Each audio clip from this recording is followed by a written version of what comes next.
Vedare tinokuchingamidzai zvekare kune chimwe chirongwa pano paZem Facebook Secrets and Confessions.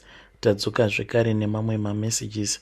Regedzai tibva tapinda mamessages edu atatsuka takakubatsirai. Message yedu yekutanga yakamira sekudai so: hanzi makadi zvenyu mukoma, ndinokumbirawo kuti munge muchindiposterawo nyaya yanguwo makavika chitupa changu. Inini ndiri mudzimai uye zvekare ndine makore 26 years ekuberekwa.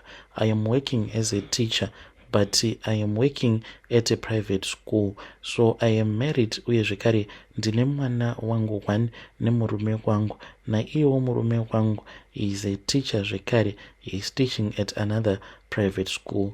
When we are looking at the life that we are living mukoma, I can see kuti zvitori nani, and we have no reason for us to leave our country. So mukoma nashe ndakati ndabva kuteachers college upenyu hwakambooma because Be ndiye ainge achishanda ari ega. Zvino akati achishanda ari ega kudaro mukoma, life was very hard. Ndaingofamba mukoma ndichingosiya maCVs angu kumaschools akasiyana siyana, no response at all. Zvino ndakazoti ndaenda pane chimwe chikoro apo pandiri kuteacher as a private teacher, ndipo apo pandakabva ndachizotaura nethe guy who was supposed to do the interview. Ndakabva ndatongozviofa kwaari. I then told him kuti I knew kuti there were a lot of women who had also applied for the same post, because painge pakanzi specifically panodiwa teacher wechikadzi. So I had heard about this from church, and at church mukoma zvakangoitikawo ndezvekuti there was a program whereby vanhukadzi vakanzi vanokwanisa vanofanira kuenda kuteachers college. So we all graduated mukoma at the same time. Saka ipapo pandakanzwa zvichinzi there is a job opportunity, I knew kuti it was not me only tainge takatowanda all applying for the same job opportunity.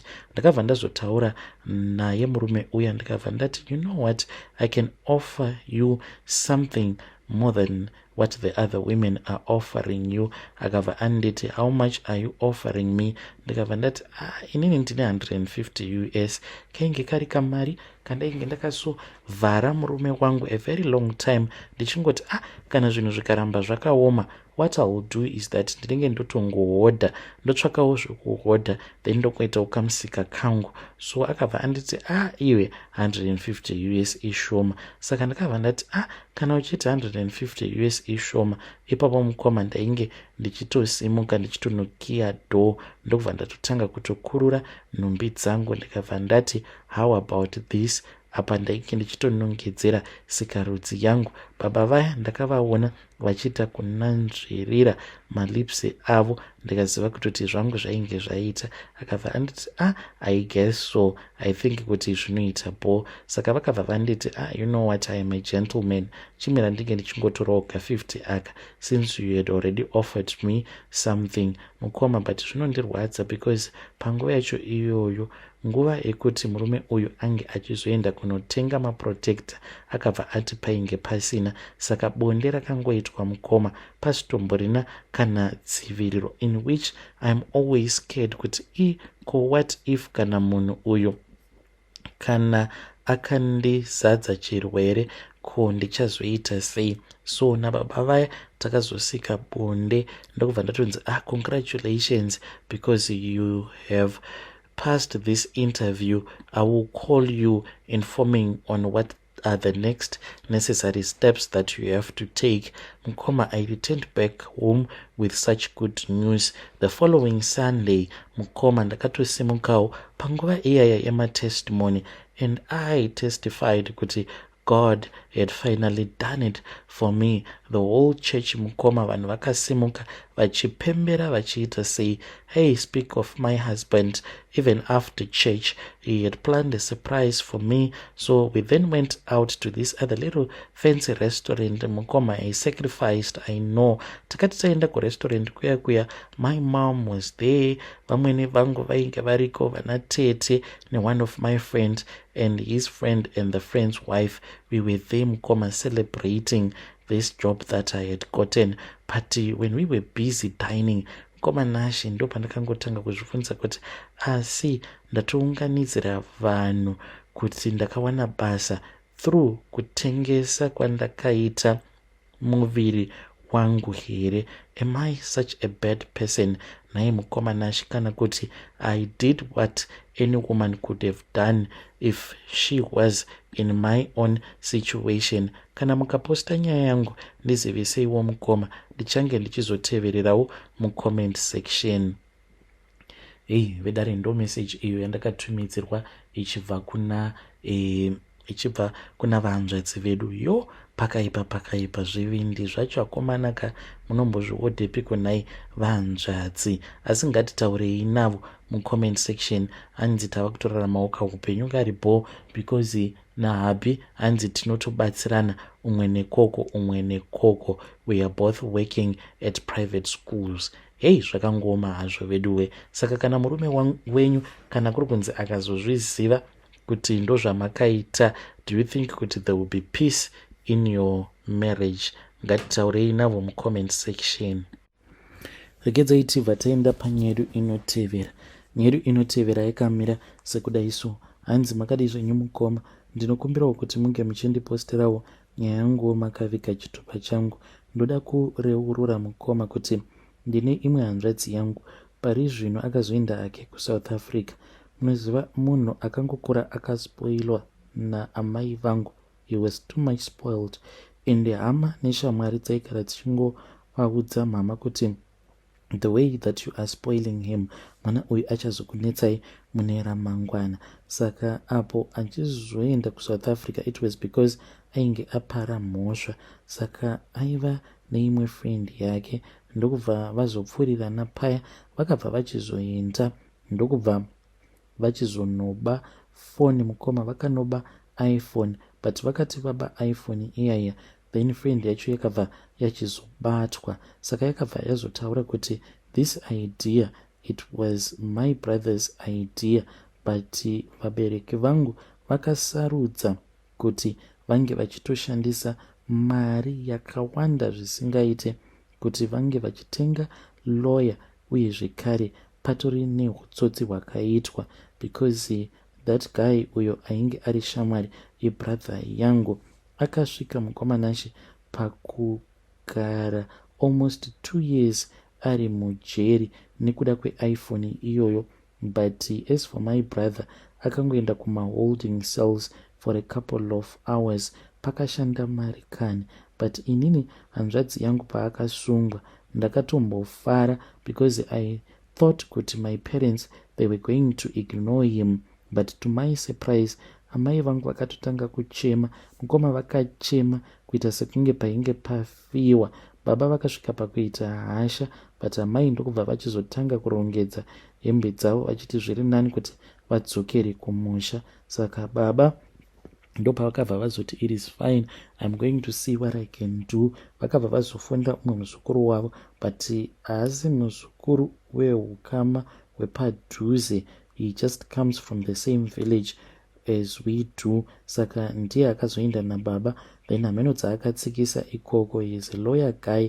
Then ndipo apo patakazotoona baba vava kutodzoka nelittle bro wangu. From there on ndo pakachizotanga kurongwa nyaya dzekuti anofanira kuti ange achienda kuSouth Africa, in which I don't feel so good about what my parents did, because vakatomurakidza kuti they are so desperate for him, and I am scared kuti kuSouth Africa ikoko kwaari achasvika pakupara dzimwe mhosva dzekuti anokwanisa kufira mujeri, because upenyu hwake ndihwohwo. As someone who is a spoiled kid, anongofunga zvemafaro. Mukomanashi, my mom, I really do not know kuti what kind of a child does she want him to become, and can he become a man? Murume kutoti anenge ainewo mhuri yake, because mwedzi yadarika iyo bro yangu yakavafonera mama ichiti handina kana mari, please nditumidzirei mari. Amai vangu vakapinda busy vachimutumidzira mari. Mukoma, if dai vakangomutumidzira mari yerent, nekuti maybe kana zvaoma ange achizodzoka kumusha, mama vangu vakasarudza kumutumidzira 10,000 rands, mari yakawanda kudaro. Vakaita mazuva mukoma vachingomutumidzira chete mari. And I know kuti kuSouth Africa ikoko, I know, ndinomuziva, anokwanisa akangotenga chikafu nekubhadhara rent, the rest of the money yakatongononwiwa doro. And amai vangu, she does not care. Kana tikavabvunza kuti asinai amai, what do you expect from what you are doing, ivo vanobva vati musiyei, mwana uyu akandirwadza, because ivo amai, she gave birth to him through an operation. So mukomana kana mukaposta nyaya yangu, please ndiziviseiwo, ndichange ndichizotevererawo mucomment section. Vedare ndo message iyo yandakatumidzirwa ichibva kuna ndo message yandakatumidzirwa ichibva kuna vahanzvadzi vedu. Ngatizame kuti tinge tichitaura navo vahanzvadzi vedu ava mucomment section. Zvakangooma hazvo vedu we. Pakaipa zvino kana ari spoiled like that, just imagine manje kuti muSouth Africa. Ndopaya pekuti anozogomisidzira ajoinaka magang muSouth Africa. Ngatizame kuti tinge tichitaura navo vahanzvadzi vedu ava mucomment section. Rekedzai tibva taenda panyedu inotevera. Nyedu inotevera yakamira sekudai so. Hanzi makadai zvenyu mukoma, ndinokumbirawo kuti munge muchindipostirawo nyaya yangu makavigawo chitupa changu. Ndauyawo pano ndiine secret yangu iyo yandiinayo mukoma. Chokwadi chiripo ndechekuti inini I don't think kuti ndinozvara ini, but because of my age so far ndatopinda marriages anokwana iwo kuita 3. Ndakauya kuno kuSouth Africa nekuda kwemarriage. I am only aged 27 years old. So mukoma ndakatongozvodza kuti ndinongodanana nevarume vechikuru. So ndakabva ndachizotumidzirwa mari ndikabva ndauya kuno. Ndakati ndauya kuno mukoma, I tried, I don't want to lie to you, but zvakabva zvaramba. Saka pandakaona kuti it had been almost 6 to 7 months staying with a man, ndisingashandisi kana dziviriro uye zvekare kana family planning, pandakaona kuti zviri kuramba, ndo pandakabva ndazomutiza. And ndo zvandinoita, ndinoti kana ndagara nemunhu ndinomutiza uye zvekare ndinomuramba in such a painful way, so that munhu ange achizorwadziwa zvekuti hazombodi kana kunditsvaka. Saka I know mukoma kuti inini kuzvara handifunga kuti ndinozvara ini. Why? Some people might ask. Ndiri munhu wekuti handina maregular periods, ndinokwanisa kutoita kana gore rose. I still remember kuti ndakatombogara nethis other guy, ndakagara naye for more than 3 months.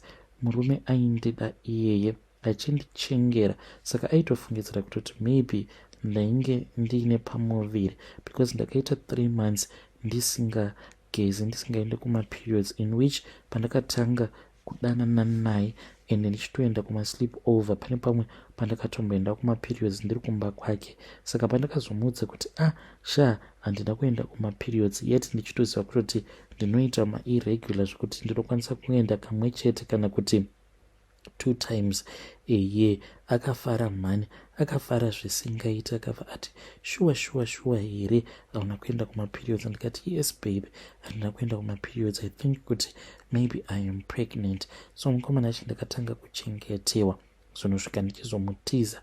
And ndinoti pose pandinenge ndabva mukoma, munhu ndinotomubira mari, like the guy that I first stayed with. Ndakamubira mari yandakazotoshandisa kuti ndinge ndichizouya kunoko kwandiri, because kwenge kwagara kuine imwe friend yangu. Saka ndakatanga kutaura nayo friend yangu uyu paWhatsApp, then ndokubva azonditi uya kuno iwe, siyana nazvo izvo zvekuti unoda kuzvarira munhu, kokana ukazvarira munhu iyeye obva azokutiza uchaita sei. Saka ndakabva ndazongosiyana nazvo mukomana achibati zvinondirwadza mukoma, because mafriends angu mazhinji vane vana, inini mwana handina. Handiziviwo kuti ndinofanira kuti ndinge ndichiitawo sei kuti ndinge ndichikwanisa kuita mwana. ndiri kudawo mwana guys, please ndibatsireiwo. Kana kuine vanozivawo maremedies, please assist me. I want a child so bad, so much that even if ndikanzi ndaita mwana nebenzi handitomborina kana basa nazvo. All that I want is a child. Vedare ndo message iyo yandakatumidzirwa ichibva kuna ndo message yandakatumidzirwa ichibva kuna vahanzvadzi vedu. Ngatizamei kuti tinge tichitaura navo mucomment section. Hanzi handisisina basa nazvo. All that I want is I want a child. Hanzi kunyange zvikanzi ndaita mwana nebenzi hazvina hazvo basa. Pakaipa.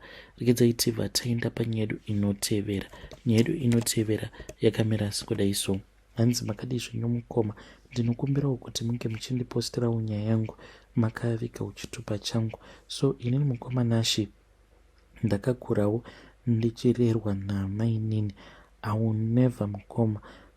Ini handikwanisi kuti mwana wangu anga achichengetwa neumwe munhu asiri inini. Ndaishungurudzwa zvisingaite mukoma. It is a very long story, but ndinorangarira nerimwe zuva apo pandakanzi ndaifanira kuti ndige ndichisuka maplates. Mukoma Nashi ndakati ndichisuka maplates kudaro, mheni yakarova mukoma, but mheni yakati yarova kudaro ndakamhanya ndichidzokera mumba. Vakabva vanditi dzokera panze unopedzisa basa rako. Mheni iyoyo mukoma Nashi yakaramba ichingorova, but ivo vainge vakatomira padoo vari mumba vachinditi suka ndiro idzodzo apa kuchinaya mukoma Nashi. Saka inini hangu kuti mwana wangu ange achizochengetwa nemumwe munhu handikwanisi.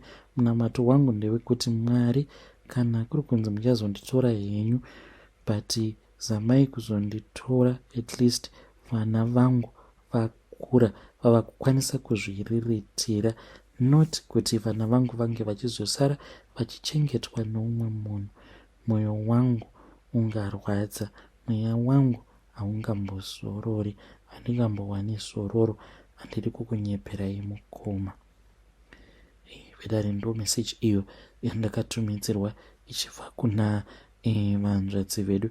Ngatizamei kuti tinge tichitaura navo vahanzvadzi vedu ava mucomment section. Hanzi mweya wangu haungambowani zororo kana ndikatorwa nenguva vana vangu vasati vakura zvekuti vanenge vava kukwanisa kuzviriritira. Pakaipa.